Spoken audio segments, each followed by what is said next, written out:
ต้องแก้แสรยังชลอยุบมันนะมานะเวียหอยทำมันสะอาดใส่ยังดักคลังโป้ยำเบลแบบนี้ดักเบลโม่กับอ้อยไปเชือบนี่เบลเปรมเบลครูเปรมเบลมอดเลยอ๋อเลยเปรมเบลครูโม่ยังมายังดักจัง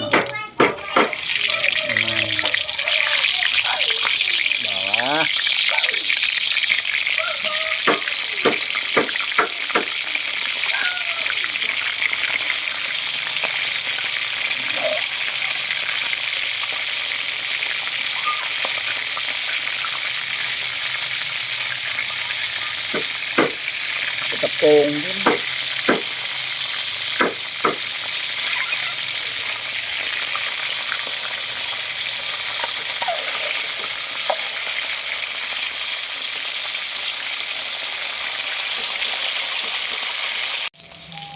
หอมแล้วเปื่อยเว้ยนะอาทิตย์เอ้ยนะโม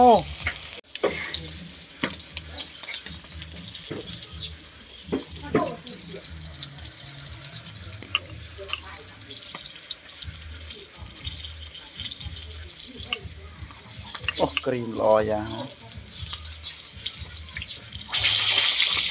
มาผักโบกเครื่องไงเนี่ยจะขึ้นไม่เป็นไรใช่ไหมได้เป็นจะขึ้นไม่ปักเนี่ยปลาปักเป็นถึงบ้านนั่นนี่ก็นี่โอเคจำรวยกับบ้านครับ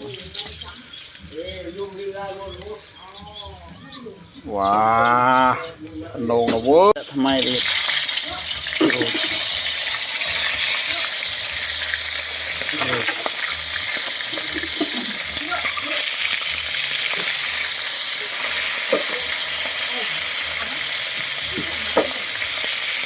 ข้าวเนี่ยพวกนี้นี่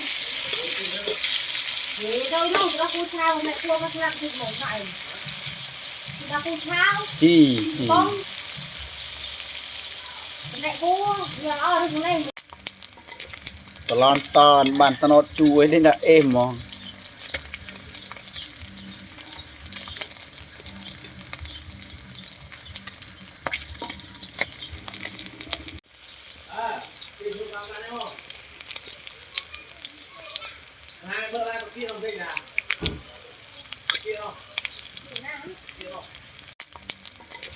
ตลอดตอนบ้านตนอดช่วยนี่นะเอ็มมอง